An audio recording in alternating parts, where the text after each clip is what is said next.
LIC of India presents Union Budget 2025, co-presented by Sensodyne, co-powered by SBI, the banker to every Indian, and LIC Housing Finance Limited, associate partner ACC and Ambuja Cement. TV9 ने आपको कल ही बताया था कि income tax में राहत मिलेगी और वही ऐलान किया है वित्त मंत्री निर्मला सीतारमण ने आज। TV9 ने कहा था जो कल वो आज बजट में हो गया। TV9 ने कहा था कि मिडिल क्लास को राहत मिलेगी। राहत की खबर TV9 ने दी थी और वो आज हो गया। राहत मिल गई, बड़ी राहत मिली है, बम्पर तोहफा मिला है और ये कह सकते हैं कि सालों के बाद टैक्स में, इनकम टैक्स में मिडिल क्लास को मोदी सरकार ने एक बड़ी राहत दी है और TV9 ने आपको कल ही बता दिया था कि ये राहत मिलने वाली है। प्रोफेसर गौरव वल्लभ हमारे साथ स्टूडियो में मौजूद है। प्रोफेसर गौरव वल्लभ ने देखिए ये 4 भविष्यवाणियां की थी, उन चारों भविष्यवाणियों के बाद अपना सिग्नेचर भी कर दिया था TV9 पर। आइए प्रोफेसर गौरव वल्लभ हमें ज्वाइन कीजिए।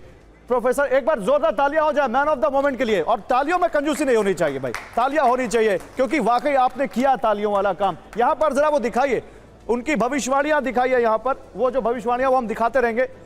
भविष्यवाणी दिखाने के बाद बोर्ड पर लाएंगे जिस पर इन्होंने भविष्यवाणी की थी। पहले भविष्यवाणी दिखा दीजिए, यहां पर भविष्यवाणी दिखा दीजिए। ये देखिए, ये है TV9 की खबर पर मुहर। क्या मन में आया था गौरव जी जब ये भविष्यवाणियां कर रहे थे? कहते हैं कई बार आदमी का डिवाइन कनेक्शन जुड़ जाता है।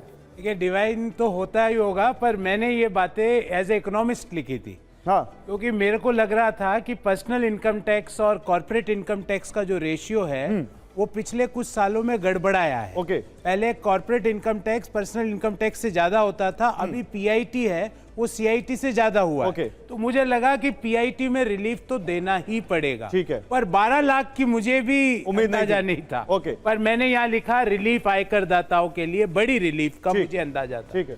दूसरा, मेरा ये मानना है कि तो आगे आ जाइए। मेरा ये मानना है कि देश में अगर सस्टेनेबल ग्रोथ करनी है तो इस सेक्टर के अलावा नहीं हो सकती। Micro, small and medium industries. Okay. और इनकी सबसे बड़ी समस्या है कैपिटल अवेलेबिलिटी। ओके।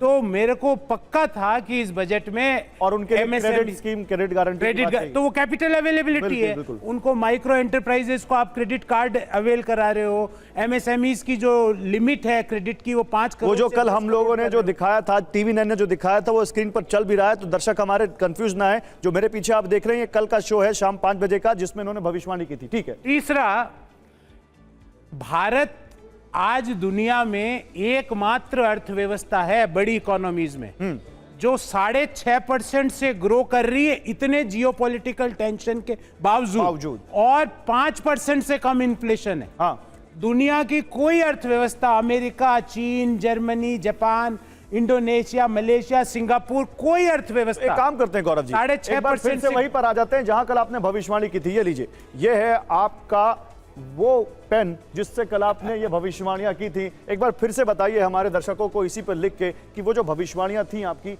वो क्या थी और आज आपने बजट में क्या देखा, और बहुत सरल भाषा में हिंदी में आम आदमी को बताइए। आज पहले तो भविष्यवाणियों की बात कर लेते हैं। 3 बातें जो थी वो तो है। चौथी कैपेक्स की थी। कैपेक्स की बात।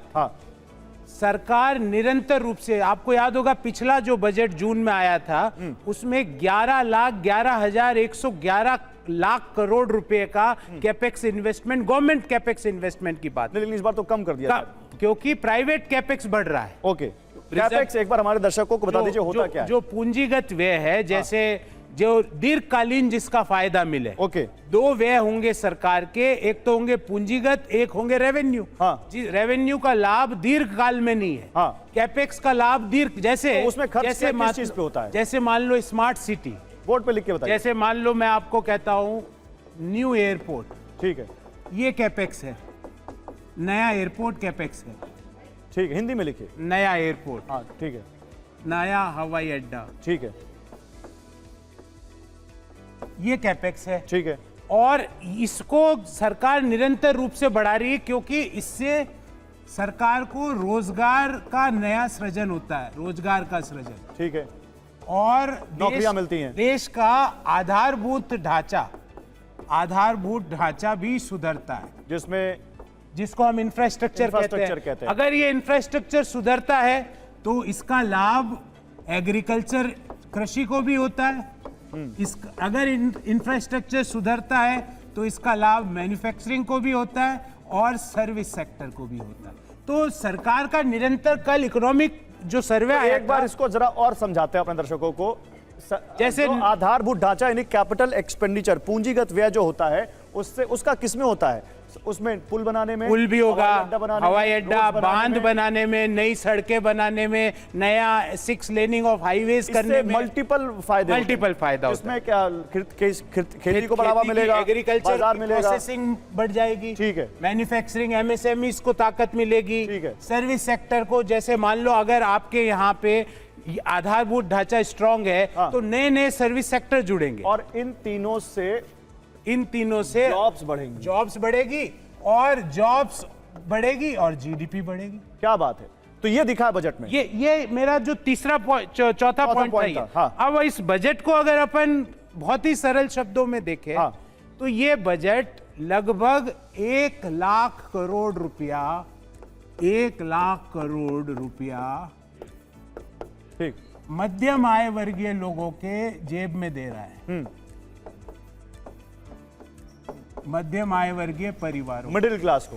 ये कैसे मिल रहा है?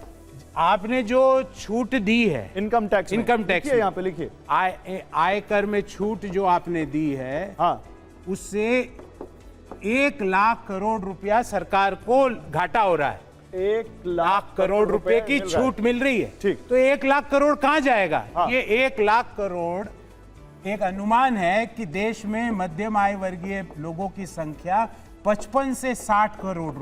अच्छा, ये जनसंख्या है। ओके, तो ये इनकी जेब में जाएगा, इनकी जेब में जाएगा।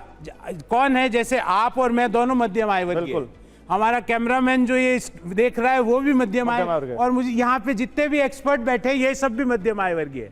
नहीं, ध्यान रखिएगा, हमारे बीच एक सीए भी है। मैं जानता हूँ। अगर वो हाई नेटवर्थ इंडिविजुअल होते तो उनका एक चैनल हो जाता ना अभी तक। वो आए हैं, इसका मतलब वो मध्यम आय वर्गीय ही है।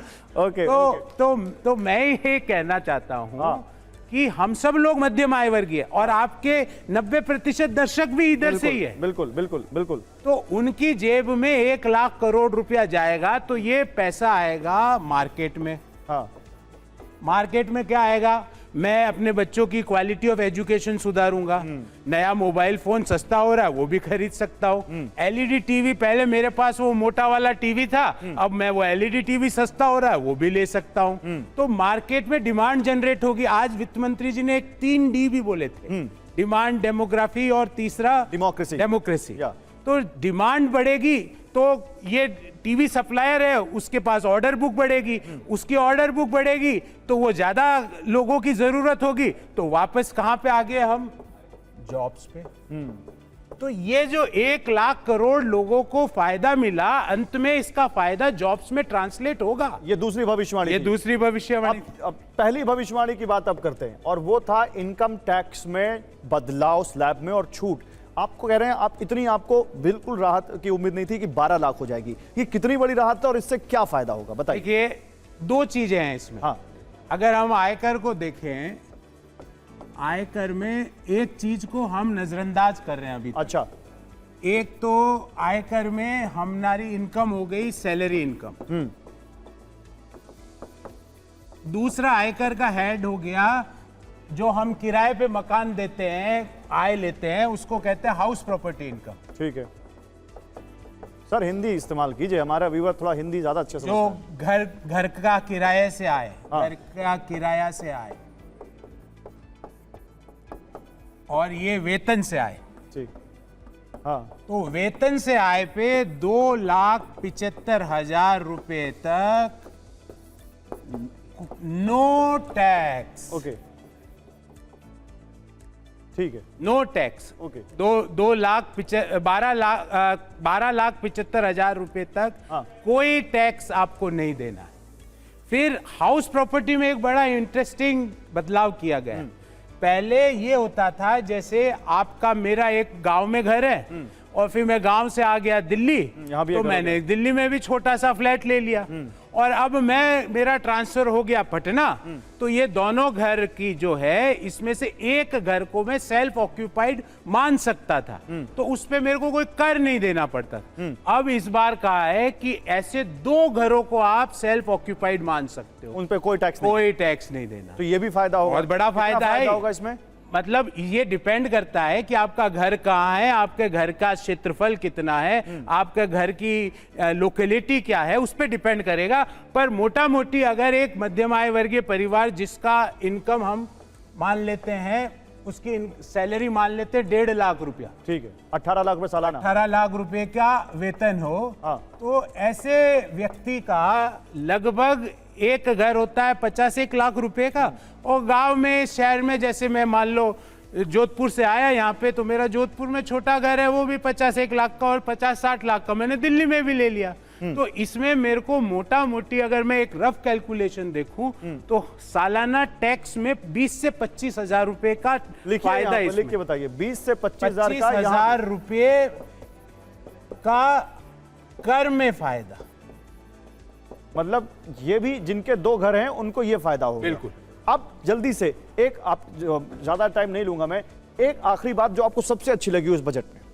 इस बजट में सबसे अच्छी, सबको एक ही बात लगी है, मुझे नहीं, यहां बैठे हुए सारे एक्सपर्ट को, आपके सारे दर्शकों को एक ही बात लगी है, जिसको मैं लिखता हूं, नो टैक्स 12 लाख तक।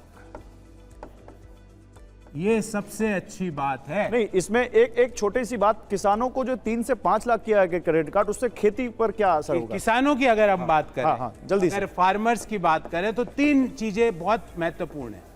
आप हिंदी नहीं लिख रहे? मैं फार्मर्स की, किसान की अगर हम बात करें तो 3 चीजें बहुत, एक तो किसान क्रेडिट कार्ड,